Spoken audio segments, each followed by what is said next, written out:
प्रजानां विनयाधानाद् रक्षणाद् भरणादपि स पिता पितरत्तासां केवलं जन्महेतवः स्थित्यै दण्डयतो दण्ड्यान् परिणेतु प्रसूतये अप्यर्थकामौ तस्यास्थां धर्म एव मनीषिणः दुदोह गांस यज्ञाय सस्याय मगवादिवम् संपद विनिमयेनोभौ ददतुर्भुवनद्वयम् न खिलाणुययुस् न खिलाणुययुस्तस्य राजानो रक्षितुर्यशः व्यावृत्ता यत्परस्वेभ्य श्रुतौ तस्करता स्थिता। कल के श्लोक में जैसे एक विषय बताना चाहता हूँ। सह यज्ञाय गां दुदोह। हाँ, सः इत्युक्ते दिलीपः यज्ञार्थं गां, हाँ, गाम् इत्युक्ते पृथिवीं, पृथिवीं दुदोह। इसका अर्थ इस प्रकार है। हाँ, गाम दुदोह, दुदोह मतलब दोहन क्रिया, गाय का दूध निकालना। हाँ, पर इधर कौन सा अर्थ में आता है? अ, दुदोह मतलब गाय के पेट के अंदर दूध है, उसको हाँ, दूध निकालते हैं पूरा। तो उसी तरह टू एम्प्टी। हाँ, गाम गाम इत्युक्ते जो प्रजा से जो कर कलेक्ट करते हैं, टैक्स, वो सभी टैक्स को उन्होंने यज्ञ करने में ही उपयोग करते हैं। यज्ञ करके देवताओं को प्रसन्न करने में ही उपयोग करते हैं। हाँ, मतलब स्वार्थ के लिए उपयोग नहीं करते हैं। गाम दुदोह, दुदोह मतलब to empty it, emptying the tax money for performing yajna only. संपूर्ण जो कर के रूप में इकट्ठा किए हैं, उसको यज्ञ करने के लिए ही उपयोग करते हैं। हम्म। करग्रहणेन रिक्ताम चकार इत्यर्थः। तो दुदोह उस अर्थ में आता है इधर। उसको समझना है। जैसे गाय के पेट से दूध को हम काली कर देते हैं, दोहन करके काली कर देते हैं। उसी तरफ उसी तरफ उन्होंने प्रजा से जो कर के रूप में धन इकट्ठा किए हैं, उसको संपूर्ण धन को काली कर देते हैं। किस लिए? यज्ञ करने के लिए। हाँ, यज्ञ करने के लिए। और मगवा दिवम सस्याय दुदोह। मगवा मतलब इंद्र। हाँ, सस्याय, सस्याय इत्युक्ते सस्यं वर्धयितुं, धान्यं वर्धयितुं, पृथ्वी के धान्य सब वर्धन करने के लिए इंद्र ने दिवम दुदोह, स्वर्ग को काली कर देते हैं। दिवम दुदोह मतलब वर्षा देते हैं, अर्थ अर्थ है। तो ये जैसे अर्थ में थोड़ा और स्पष्ट करना चाहता था। ये समझ में आया क्या आपको? हाँ प्रभु जी। हाँ प्रभु। क्योंकि दुदोह ये जो क्रियापद कैसे उपयोग हुआ है, किस अर्थ में उपयोग हुआ है, मुझे भी थोड़ा शंका था। फिर से मैं देखा था। और संपद विनिमयेन उभौ भुवनद्वयम ददतुः। इस तरफ दोनों ने अपने संपत्ति को विनिमयेन, विनिमय मतलब एक्सचेंज करके, विनिमय करने से भुवनद्वयम, स्वर्गलोक और ये जो भूरलोक, दोनों को उन्होंने ददतुः। दोनों को दे सस्टेन्ड, दोनों पोषण किए।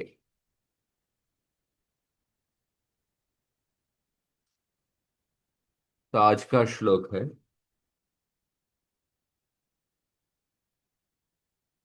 द्वेष्योऽपि सम्मतशिष्टः द्वेष्योऽपि सम्मतः शिष्टः तस्यार्थस्य यथौषधम् तस्यार्थस्य यथौषधम् त्याज्यो दुष्टप्रियोऽप्यासीद् त्याज्यो दुष्टप्रियोऽप्यासीत् अङ्गुलीवोरगक्षता। अङ्गुलीवोरगक्षता। द्वेष्योऽपि सम्मतशिष्टः तस्यार्थस्य यथौषधम् त्याज्यो दुष्टप्रियोऽप्यासीद् अङ्गुलीवोरगक्षता। द्वेष्योऽपि सम्मतशिष्टस्तस्यार्थस्य यथौषधम् त्याज्यो दुष्टप्रियोऽप्यासीद् अङ्गुलीवोरगक्षता।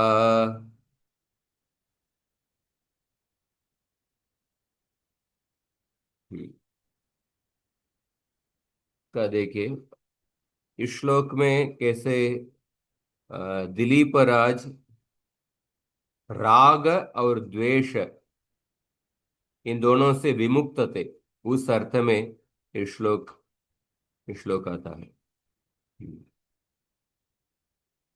द्वेष्यः अपि सम्मतः शिष्टः तस्य आर्तस्य यथा औषधं त्याज्यः दुष्टः प्रियः अपि आसीत् अंगुली इव उरगक्षता।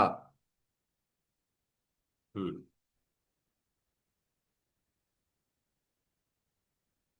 में देखिए, शिष्टः, शिष्टः मतलब सज्जनः, द्वेष्यः अपि शत्रुः अपि, सज्जनः शत्रुः अपि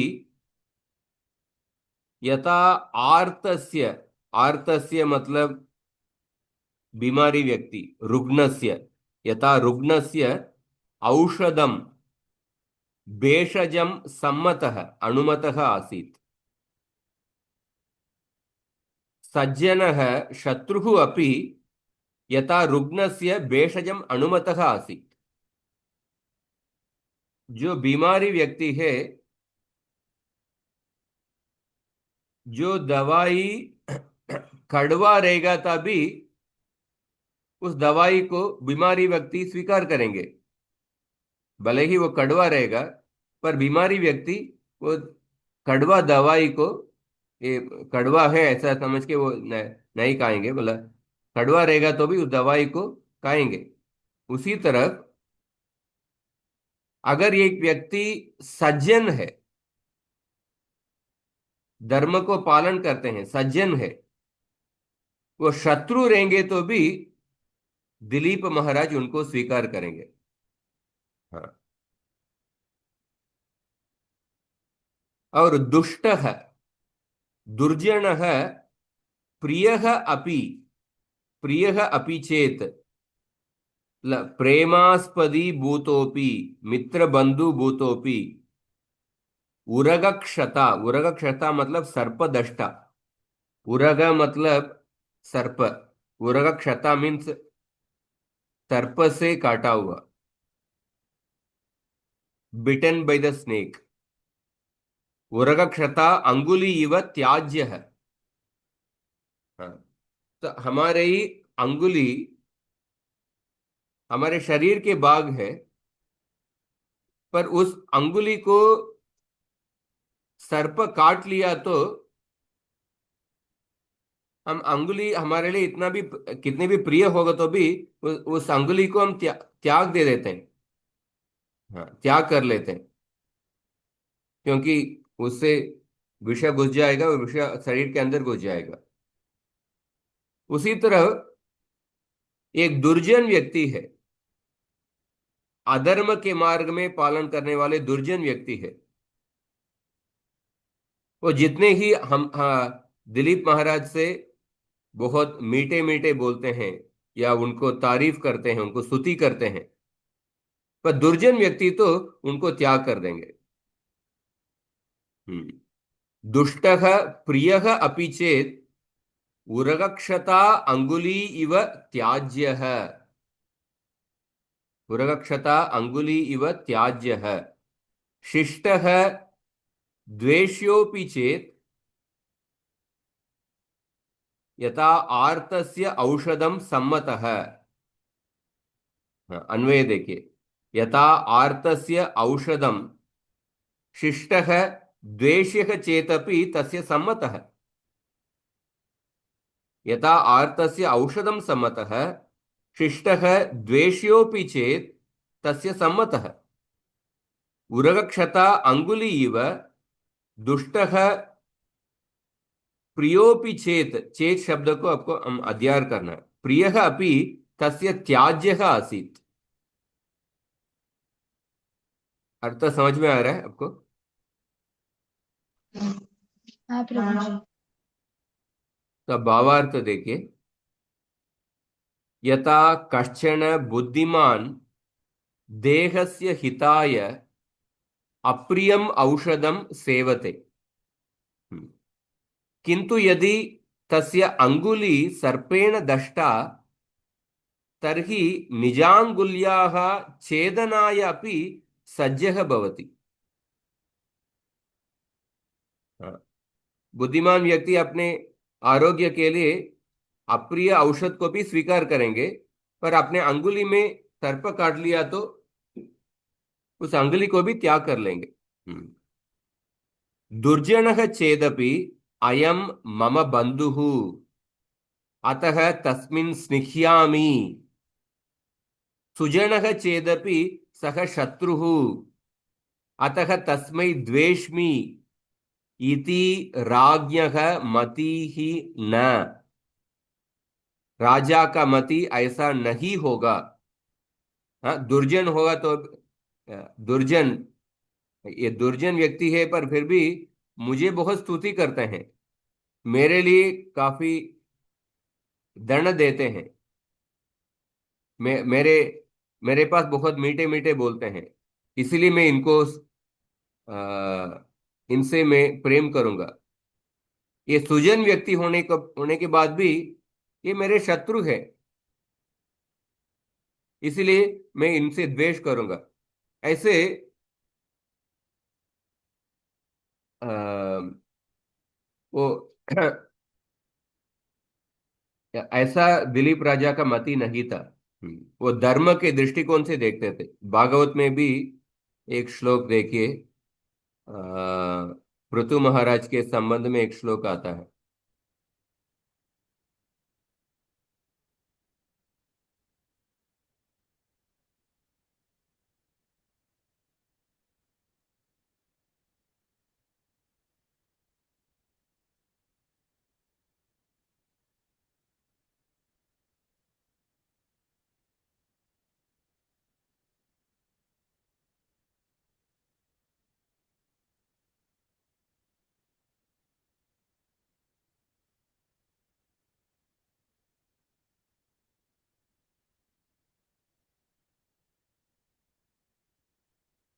इसमें देखिए, नादंड्यम दंडयत्येष सुतम आत्मद्विषामपि दंडयत आत्मजमपि दंड्यम धर्मपते स्थितः। हाँ,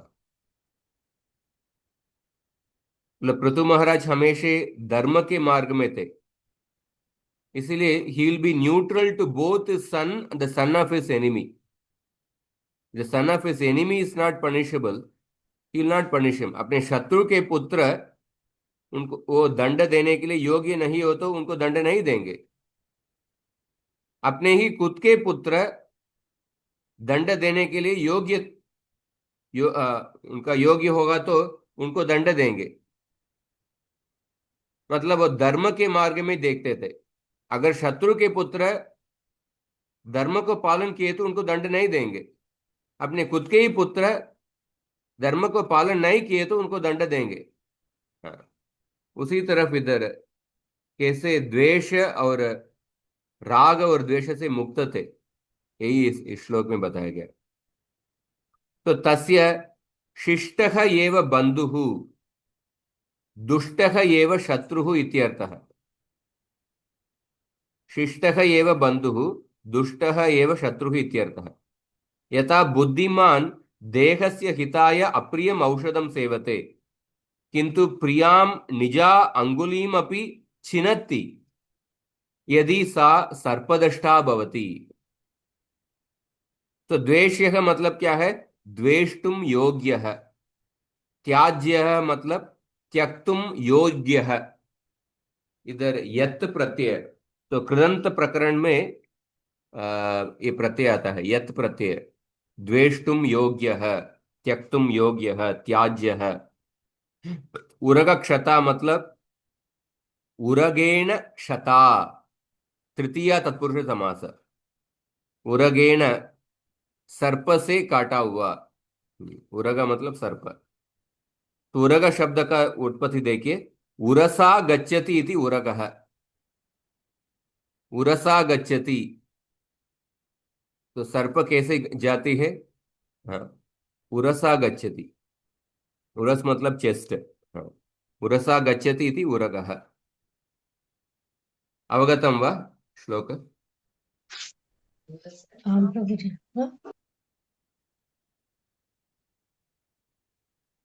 ठीक है। हाँ, द्वेष्योऽपि सम्मतशिष्टस्तस्यार्थस्य यथौषधम् त्याज्यो दुष्टप्रियोऽप्यासीदङ्गुलीवोरगक्षता। तो हर एक श्लोक का अर्थ तो हम जरूर समझ रहे हैं, पर व्याकरण के दृष्टिकोण से कौन सा शब्द आया है, हाँ, कौन सा प्रत्यय उपयोग किया हुआ है, कौन सा समास है, उसको भी आप ध्यान से देखिए। अगला श्लोक। तं वेधा विदधे नूनम् तं वेधा विदधे नूनं महाभूतसमाधिना महाभूतसमाधिना तथा हि सर्वे तस्यासन् तथा हि सर्वे तस्यासन् परार्थैकफला गुणा। परार्थैकफलागुणा। तं वेधा विदधे नूनम् महाभूतसमाधिना तथा हि सर्वे तस्यासन् परार्थैकफला गुणा। तं वेदा विदधे नूनम् महाभूतसमाधिना तथा हि सर्वे तस्याः आसन् परार्थैकफला गुणाः। परोपकारी दिलीपः, इस श्लोक का तात्पर्य। तो विददे क्रियापद है, विददे। हम्म, विददे मतलब क्या है? विददे मतलब सृष्टि किया। ठीक है। हाँ, विददे इत्युक्ते ससर्ज। ससर्ज मतलब सृष्टि किए। हाँ। कः विददे? वेदाः विददे। वेदाः मतलब ये वेदस प्रातिपदिक है। वेदस मूल प्रातिपदिक का प्रथमा एकवचन वेदाः। वेदाः मतलब कौन? वेदाः मतलब ब्रह्मा, सृष्टा।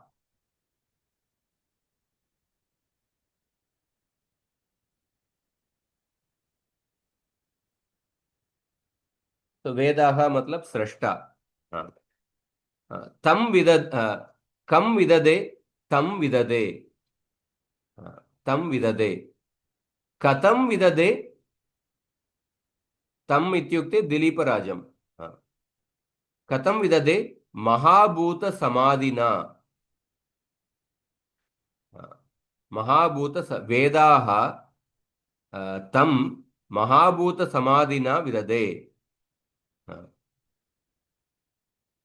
ही। हाँ, उसके बाद अगला देखिए।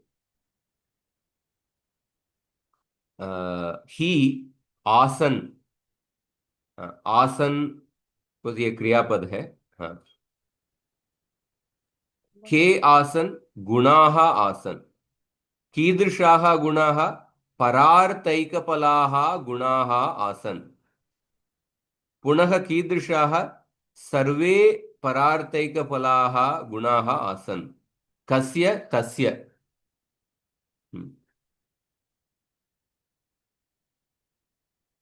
सो वेदाः तं महाभूत समाधिना विदधे। नूनं तथा हि तस्य सर्वे गुणाः परार्थैकफलाः आसन्। तो इधर आई थिंक शायद ये गलत है। महाभूत समाधि ही मतलब प्रजापति, ये गलत है। वेदाः शब्द का अर्थ है प्रजापति। वेदाः मतलब प्रजापति ही और ब्रह्मा इस अर्थ में। हाँ, वेदाः मतलब प्रजापति, प्रजापति ही और ब्रह्मा तम महाभूत समाधि न विदते। तो महाभूत मतलब ये पंच महाभूत, पृथ्वी आकाश जल वायु तेज। समाधिना मतलब क्या है? समाधिना मतलब इकट्ठा करके, पंच महाभूत को उपयोग करके। हाँ, ब्रह्मा ने इनको सृष्टि किए।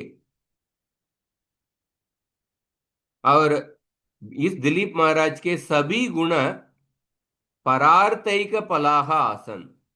इनके सभी गुण, एक भी गुण स्वार्थ के लिए नहीं था, दूसरों के परोपकार करने के लिए ही सभी गुण था।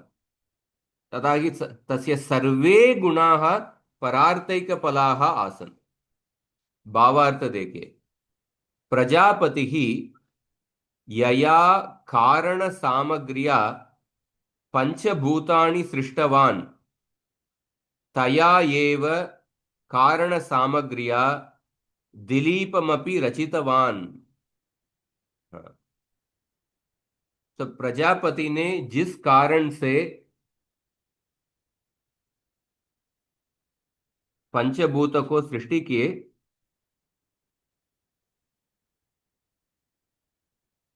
तया एव कारण सामग्र्या। उसी कारण सामग्री से, जिस कारण सामग्री से पंचभूत को सृष्टि किए, उसी कारण सामग्री से दिलीप को भी सृष्टि किए। दिलीपमपि रचितवान् नूनम। शब्द स्पर्शादयः कारणगुणाः जगद्दिताय एव भवन्ति। तो पंचभूत को के कारण सामग्री क्या है? शब्द स्पर्श ये सब, ये सब जगत के हित के लिए ही है। शब्द स्पर्शादेह कारण गुणाः जगद हिताय एव भवन्ति। उसी तरह दिलीपस्य तथैव दिलीपस्य औदार्य दयादि गुणाः स्वार्थ लेशं विना परार्थाय एव आसन्। स्वार्थ के लेश भी नहीं था, स्वार्थ लेशम विना परार्थ के लिए ही था दिलीप के सभी गुण। हाँ, तो इधर देखिए उत्प्रेक्षा अलंकार हुआ है। उत्प्रेक्षा अलंकार हमको कैसे मालूम पड़ता है? उत्प्रेक्षा अलंकार इस श्लोक में नूनम शब्द है। नूनम शब्द अथवा इव शब्द और भी कुछ शब्द है। ये शब्द आएगा तो उधर उत्प्रेक्षा अलंकार है, ऐसा अर्थ है। उत्प्रेक्षा अलंकार मतलब अ, यत्र उपमेयस्य संभावना उपमान रूपे क्रियते। उपमेयस्य संभावना उपमान रूपे क्रियते, like as if it is like that. जैसे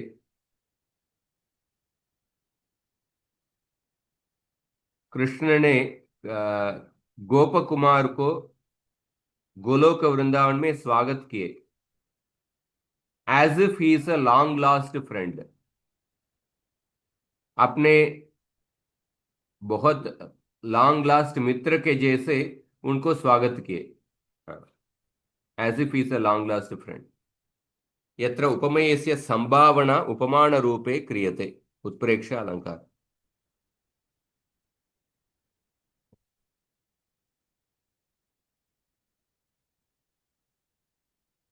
एक मिनट।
तो इस तरफ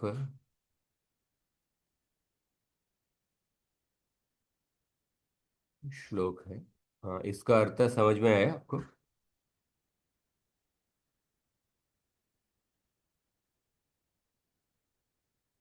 तम वेद विदधे नूनं महाभूत समाधिना। महाभूत समाधिना स्मादीयते अनेन इति समाधिः कारण सामग्री। स्मादीयते अनेन इति समाधिः। स्मादीयते मतलब कलेक्टेड टुगेदर। हाँ, तो कारण सामग्री महाभूतानां यह समाधिस्तेन महाभूत समाधिना। महाभूत मतलब अ, पृथ्वी, आकाश, जल, तेजु, वायु। हाँ, तो ये महाभूतों को इकट्ठा करके प्रजापति ने दिलीप को सृष्टि किए। जैसे महाभूतों का ये कारण सामग्री जीवात्माओं के लिए हित के लिए ही है, उसी तरह दिलीप महाराज का सभी गुण इस जगत के लिए हित के लिए ही था। यही अर्थ है।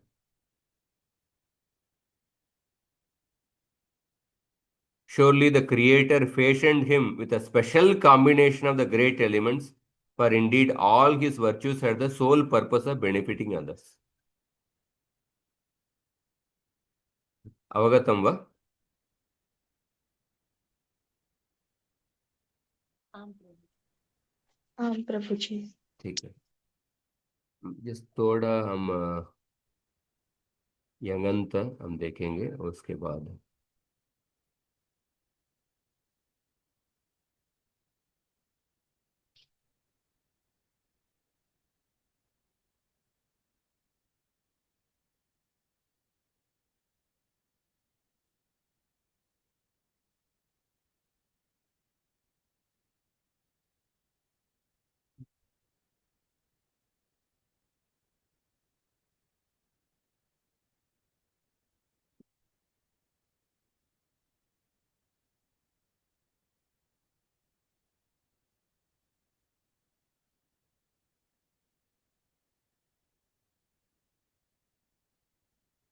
देखिए, यंगंत का हमने अनिदित धातु तक किए थे यंगंत का कल।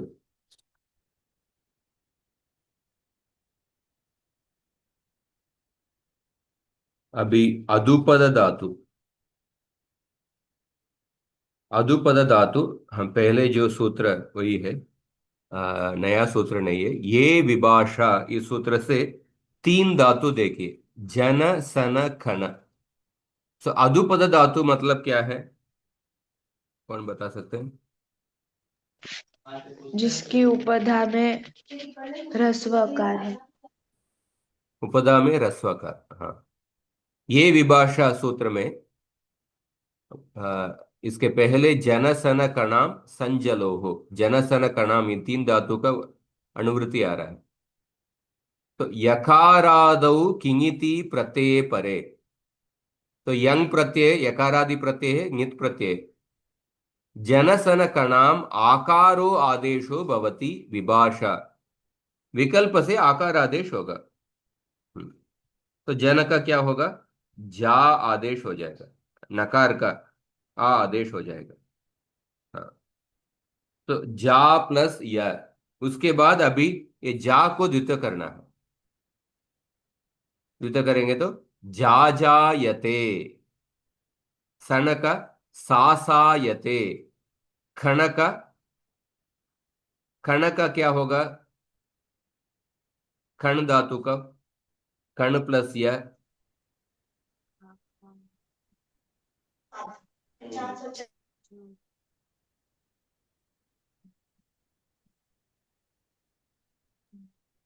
खायते। अभ्यास कार्य नहीं होगा।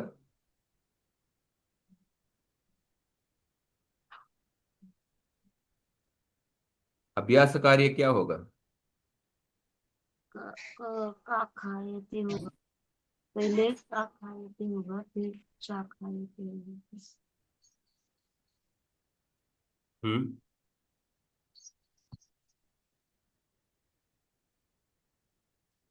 सामान्य अभ्यास कार्य कुहोश्चुः, हाँ क हाँ वर्ग का च वर्ग आदेश होगा, हाँ, और वर्ग के द्वितीय वर्ण को प्रथम वर्ण आदेश होगा। हाँ, जैसे अभ्यासे चर्च। शाखाएं। शाकायते, खंड धातु को पहले ये आकार आदेश से खा होगा, उसके बाद द्वितीय करेंगे तो खा खा। अभी अभ्यास कार्य ख वर्ग का च वर्ग आदेश है, कुहोश्चुः सूत्र। अभ्यास कार्य का सूत्र को एक बार रिवाइज कीजिए, सामान्य अभ्यास कार्य हम पहले पढ़ चुके हैं। ख का छ होगा, और उसके बाद अभ्यास चर्च। हाँ, वर्ग में हमेशा अभ्यास में हमेशा द्वितीय वर्ण को प्रथम वर्ण आदेश, चतुर्थ वर्ण को तृतीय वर्ण आदेश। वो याद है क्या? नहीं? हाँ आम प्रभु। हाँ रिवाइज नहीं करेंगे तो आप भूल जाएंगे। छा छा खायते, ऐसा होगा। हम्म। तो जब ये आत्व विकल्प से हो रहा है, जब आत्व नहीं होगा, हमको नुक आगम होगा। नुक आगम कौन सा सूत्र से? नुगतो अनुनासिकांतस्य। नुगतो अनुनासिकान्तस्य, अनुनासिकान्तस्य अंगस्य योऽभ्यासः तस्य अकारान्तस्य नुगागमो भवति यं यंगलुको परतः। तो अनुनासिकांत अंग, उसके आकार आकार को नुक आगम होगा।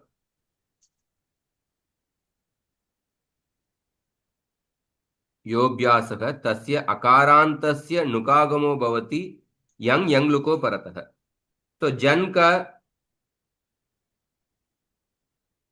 जन का पहले द्वित्व कीजिए, जन जन। उसके बाद हलादि ही शेषक से अभ्यास का नकार लोप हो जाएगा, ज जजन। जन। अभी उसके बाद अभ्यास में आपको नुक आगम करना है, अभ्यास में नुक आगम करना है। तो फिर से वो नकार आ जाएगा। हाँ, जन जन। हाँ, नकार आ जाएगा। उसके बाद नश्चा पदांत से जली, झंझन्यते, ऐसा रूप होगा।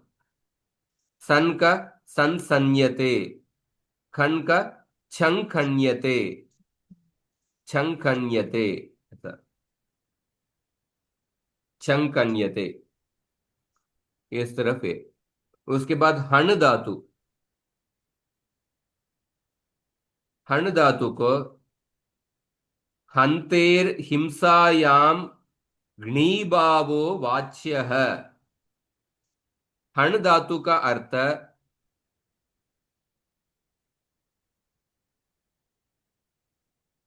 जब हिंसा करना हो, तब इसे यंग प्रत्यय परे होने पर ग्नी आदेश होता है। हंतेर हिंसायाम घ्नीभावो वाच्य है, ये आई थिंक वार्तिक है। हण धातु का अर्थ जब हिंसा करना हो, तब इसे यंग प्रत्यय परे होने पर ग्नी आदेश होता है।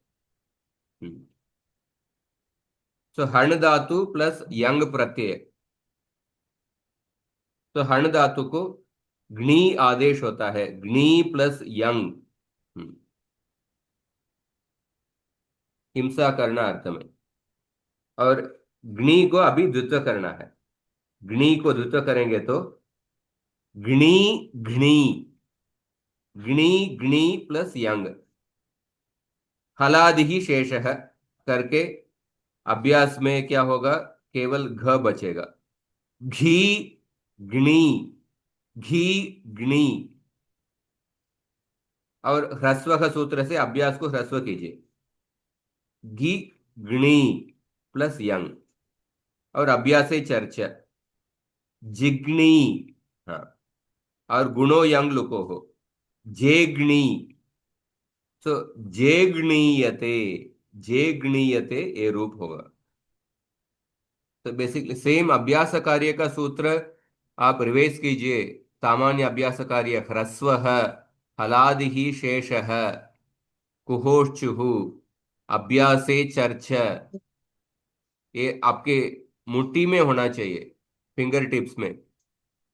और ये यंग यंग लुक प्रकरण में विशेष अभ्यास कार्य के सूत्र अभी तक काफी बार पढ़ चुके हैं। दीर्घो कितः, गुणो यंग लुको हो, ये सब यंग लुक प्रकरण में ये सब विशेष अभ्यास कार्य का सूत्र आता है। जे गणीयते ऐसा रूप होगा। तो हिंसा अर्थ न होने पर इसे गणीय आदेश नहीं होगा। हाँ, तो गणीय आदेश नहीं होगा। उस समय क्या होगा? अभ्यासाच्य, अभ्यासाच्य, अभ्यास से परे जो हण धातु का हकार, उसे कवर्गादेश होकर ग हो जाता है। तो कवर्गादेश होकर ग हो जाता है। जैसे हण प्लस यंग, तो द्वित्व अभ्यास कार्य करके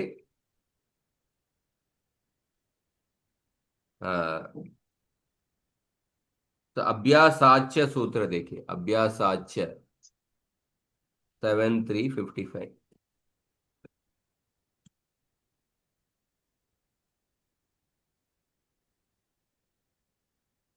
अभ्यासाद उत्तरस्य हन्ति हकारस्य कवर्गादेशो भवति। हाँ, तो कवर्गादेश होगा हण धातु का हकार। अभ्यास से परे जो हण धातु, ये जो इस ये विशेष कार्य देखे, हण धातु को जब गणीय आदेश नहीं होगा, हिंसा अर्थ में गणीय आदेश होगा, तो फाइनल फॉर्म जे गणीयते, जे गणीयते रूप बन रहा है। जब हिंसा अर्थ नहीं है, तो हण धातु को आप द्वितीय कीजिए, हण हण, हण हण करने के बाद अभ्यास कार्य होगा, क्या होगा? ह हण, हलादि ही शेष है। अहन। तो अभ्यास का हकार का कुहोर चुहु सूत्र से हकार का झकार आदेश होगा। उसके बाद अभ्यास चर्चा से तृतीय वर्ण आदेश जहन, जहन होगा। जोहन। तो उसके बाद ये सूत्र देखिए, अभ्यासाच्य, अभ्यास से परे जो हण, हाँ, स्पेशल सूत्र है क्योंकि अभ्यास के बाद जो हण है, उस वो हकार को भी कवर का आदेश होगा। हाँ, तो कुहोष्टुकु सूत्र से अभ्यास के हकार का जकार किए। जकारादेश। हाँ, वो भी अभ्यास के बाद जो हकार है उसको कवर्ग आदेश करना है। तो कवर्ग आदेश होगा तो कवर्ग, कवर्ग के चौथा वर्ण आदेश होगा। स्थानेंत्र गतम से आप देख सकते हैं। तो इसलिए जगन, हाँ, जगन्य, जगन्य रूप होगा। उसके बाद क्या होगा? जगन्य, और उसके बाद अभ्यास को नुक आगम होगा। अभ्यास को नुक आगम, इसके पहले सूत्र नुगति। नुगतोनु नासिकांतस्य नुक आगम होगा। इसलिए जंगन्यते, जंगन्यते ये रूप बनेगा। इसलिए हण धातु के लिए हिंसा अर्थ में जेग्नीयते, और हिंसा के बिना अन्य अन्य अर्थ में जंगन्यते ये रूप। उसके बाद देखिए तीन धातु, कस पत पद धातु, कस पत पद धातु।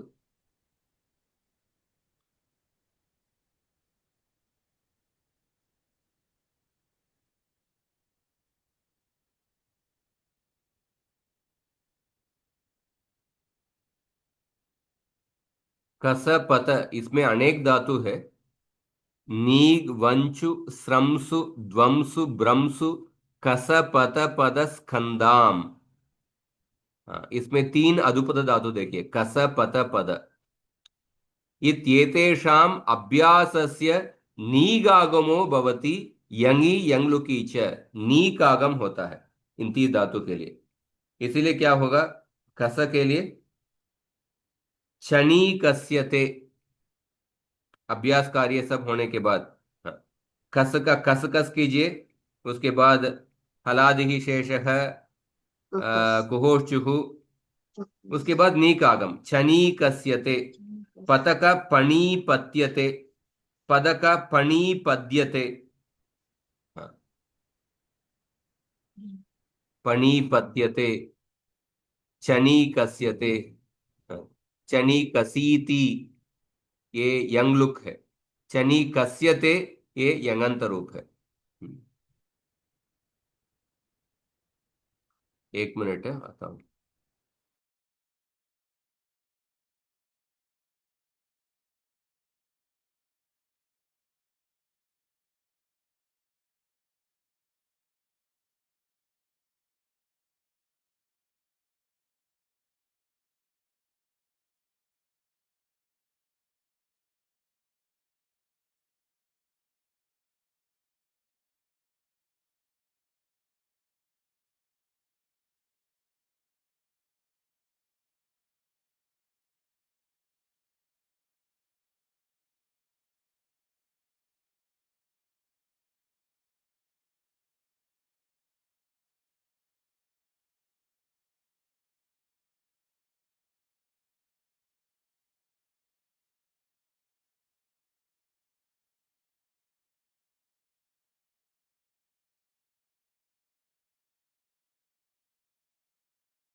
और अनुनासिकांत अधुपद धातु, अनुनासिकांत अधुपद धातु, नुगतोनु नासिकांतस्य। सो अभी ये इसके पहले ये वो सूत्र देखे थे। हाँ, नुगतोनु नासिकांतस्य, यदि धातु के अभ्यास के अंत में ह्रस्व हो और धातु के अंत में अनुनासिक व्यंजन, अनुनासिक व्यंजन अर्थात अनुनासिक व्यंजन हो, तो ऐसे धातुओं के अभ्यास को नुक का आगम होता है, यंग प्रत्यय परे होने पर, यंग लुक परे होने पर। जैसे गम धातु देखिए, गम धातु। हाँ, गम धातु का गम गम, हलादि ही शेष है, और कुहोर्चुहु जगम होगा। जगम अभ्यास के अंत में ह्रस्व है और धातु अनुनासिकांत व्यंजन है, धातु के अंत में अनुनासिक व्यंजन है, इसलिए अभ्यास को नुक आगम होगा। जंगम्यते। हाँ, जंगम्यते। हम्म, जंगम्यते। और कम का जन का जनजन्यते, तन का तंतन्यते, मन धातु का मम्मन्यते, रम का रम रंबते, रम्यते, यम का यम यम्यते।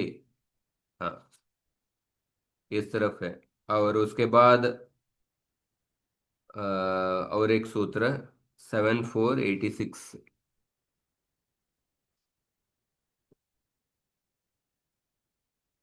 हाँ, जप जब दख दश बंज पशाम च, इसमें जप धातु है, जब धातु है, दह दश पश अधुपद धातु है। इन धातुओं के अभ्यास के अंत में ह्रस्व, ह्रस्व तो है किंतु अंत में अनुनासिक व्यंजन नहीं है। जप जब दह दश, इसमें अनुनासिकांत धातु नहीं है। हाँ, तो इनके अभ्यास को इस सूत्र से नुक का आगम होता है, यंग प्रत्यय परे होने पर। इसके पहले सूत्र से नुक का आगम नहीं हो सकता था क्योंकि अनुनासिकांत नहीं है, पर स्पेसिफिक धातुओं के लिए। हाँ, तो नुगतोनुनासिकांत अनुनासिकांत धातु के लिए नुकागम होगा। पर ये धातु जप जप दख दश, इसमें अनुनासिकांत नहीं है, पर इनके लिए भी नुकागम करना है, इसलिए स्पेशल सूत्र बनाए हैं। तो इसलिए क्या रूप होगा? जन जप्यते, जम जन जम्ब जम्ब्यते, हाँ, दन दह्यते, दन दश्यते, हाँ, पम पश्यते, इस तरफ के रूप। और उसके बाद देखिए, क्षर धातु और पल धातु, अगला सूत्र सब एक ही प्रकरण में है। क्षर पलोश्च, क्षर पल इत्येतयोः अभ्यासस्य नुकागमो भवति यंग यंग लुको परतः। क्षर पल, हाँ, इनको भी नुकागम होगा। और इसमें एक एडिशनल कार्य है, साथ ही धातु के अ को ऊ भी होता है यंग प्रत्यय परे होने पर। तो वार्तिक हाँ, धातु के अ को ऊ भी होता है यंग प्रत्यय परे होने पर, तथा यंग प्रत्यय परे होने पर। हाँ, तो इसीलिए क्या होगा, छंचुरियते। हाँ, छंचूरियते। हाँ, सो चर का, चर, चर चर होगा द्वित्व, उसके बाद हलादि ही शेष का चचर, उसके बाद नुकागम होगा चंचर। अभी धातु के अ को ऊ करना है चंचुर, उसके बाद हलीचे सूत्र से दीर्घ करना है चंचूरियते, चंचूरियते। उसी तरह फल धातु का फल पल, फल पल, हलादि ही शेष है अभ्यासे चर्च पपल, उसके बाद नुकागम करना है पम, पंफल, उसके बाद उकार आदेश पंपुल, हलीच सूत्र पंफूल, पंफूल्यते। और पंफुल्यते। हाँ, फल हलीचे सूत्र इधर नहीं लगेगा, या इधर फल में हलीचे नहीं रहेगा, पंपुल्यते ही रहेगा। पर चका चर धातु में हलीचे सूत्र से दीर्घ होगा, क्योंकि रेफ है उधर। फल में रेफ नहीं है। पंपुल्यते, छंचूर्यते, ऐसा। मुझे एक ही डाउट है, माता जी के किताब में आ का वो आदेश होता है ऐसा लिखा है। हाँ, आ का वो आदेश अ, अगले सूत्र से आता है, अगले सूत्र से चर पलोश्च और उत्परस्यातः, उत्परस्यातः चर पलोः अभ्यासात् परस्य अतः उकारादेशो भवति यंग यंग लुको परतः। तो अभ्यास के पर में जो अकार का उकार आदेश अगले सूत्र से आता है, इसलिए चंचूर्यते पंपुल्यते। हाँ, चंचूर्यते और पंपुल्यते। हाँ, और उसके बाद देखिए, ग्रह धातु, व्यद धातु, वश धातु, व्यच धातु, ये भी अधुपद धातु है, पर ये संप्रसारण के अंदर आता है। ग्रहिज्या वयि व्यदि वष्टि विचति वृश्चति बृज्यति नाम नीति च, संप्रसारणी धातु है, पर उसी तरह अधुपद धातु है। तो इन धातुओं को पहले संप्रसारण करना है, ग्रह धातु को पहले संप्रसारण कीजिए। उसके बाद संप्रसारणाच पूर्व रूप आदेश ग्रह का गृह होगा, गृह प्लस य, अभी द्वित्व अभ्यास कीजिए, गृह का गृह गृह होगा। और अभ्यास कार्य हलादि ही शेष है, और कुहोश्चुः, उरत सूत्र, उरत सूत्र, जगृह, जगृह होगा। उसके बाद रीगृ दुपदस्य च, उसे री का आगम होगा जरी गृह्यते, जरी गृह्यते, ऐसा रूप। हाँ, जरी गृह्यते। व्यद धातु का ग- इसमें भी संप्रसारण होगा, विद विद। हाँ, उसके बाद हलादि ही शेष का विविध, गुणो यंग लुको हो, वे विद्यते। हाँ, वे विद्यते। और व्यच धातु का संप्रसारण विच होगा, उसके बाद द्वित्व अभ्यास कार्य विच विच, हलादि ही शेष है विविच, गुणो यंग लुको हो, वे विच्यते, वे विच्यते, ऐसा रूप। उसके बाद एक सूत्र है न वशः, 6120, वश धातु का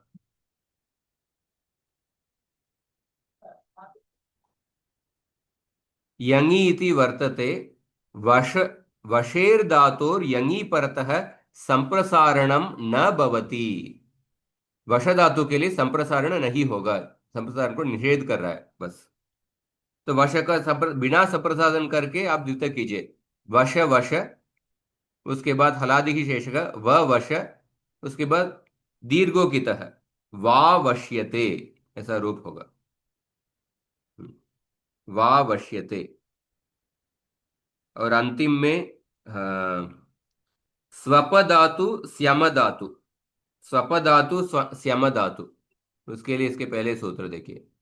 स्वपि स्यमिर व्येन्याम यंगी। स्वप धातु और स्यम धातु ये भी अधुपद धातु है। हाँ, निष्वपशये स्यमु स्वर्ण द्वण शब्दे व्यय संवरणे इत्येतेषां धातूनां यङि परतः संप्रसारणं भवति। इन धातुओं को संप्रसारण होगा। तो स्वप धातु स्यम धातु को संप्रसारण कीजिए। संप्रसारण करेंगे तो स्वप का संप्रसारण करेंगे तो सु सुप होगा। उसके बाद द्वित्व कीजिए, सुप सुप, सु सुप सुप। उसके बाद हलादि ही शेष है, सुसुप। गुणो यंग लुको हो, सो सुप्यते। और इधर आदेश प्रत्यय भी रहेगा, इसीलिए द्वितीय सकार का शकार आदेश होगा। सो शुप्यते, सो शुप्यते, ऐसा रूप। श्याम धातु का, श्याम धातु का संप्रसारण कीजिए। यकार का इकार आदेश होगा, सिम होगा। उसके बाद द्वितीय कीजिए, सिम सिम। हलादि ही शेष है, सी सिम। उसके बाद गुणो यंग लुको हो, से सिम। हम्म, से सिम। और उसके बाद हाँ, से सिम्यते। इधर शकार आदेश नहीं होगा। क्यों नहीं होगा? हाँ, सो शुप्यते पर से सिम्यते। हाँ,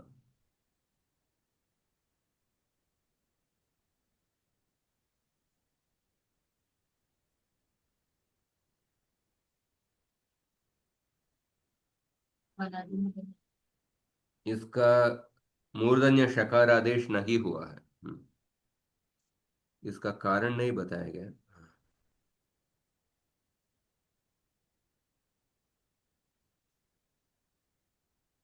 को देखना पड़ेगा क्यों। से सिम्यते सो शुम्यते। और आखिरी में हाँ, शेष अधुपद धातु। अभी तक जो भी अधुपद धातु किए हैं, कुछ संप्रसारण धातु या उसमें कुछ जप जप द द बश, जो विशेष धातु था, सब अभी तक किए हैं। बाकी सभी अधुपद धातु के लिए यंग प्रत्यय परे होने पर कोई कुछ स्पेशल कार्य नहीं है, कुछ नुक आगम, ऐसा कुछ स्पेशल कार्य नहीं है। केवल द्वित्व अभ्यास कीजिए। जैसे गल धातु, गल धातु, हाँ, ये गल गल, जगल, जगल्यते, जगल्यते। और दीर्घों की तरह अभ्यास के आकार का दीर्घ आदेश होगा, जागल्यते, जागल्यते, ऐसा हो। पच धातु को देखिए, पा पच्यते, पा पच्यते, दूसरा कुछ विशेष कार्य नहीं है।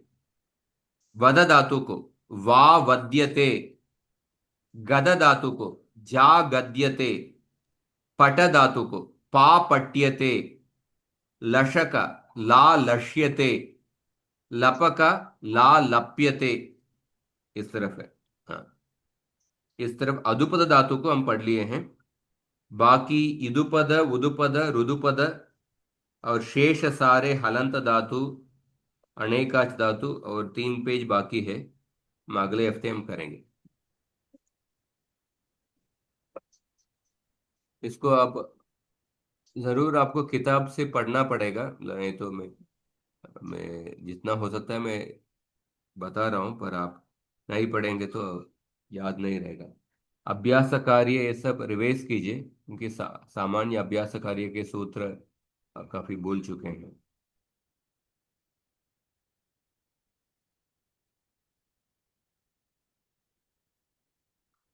ठीक है, कुछ प्रश्न है तो पूछिए। हाँ।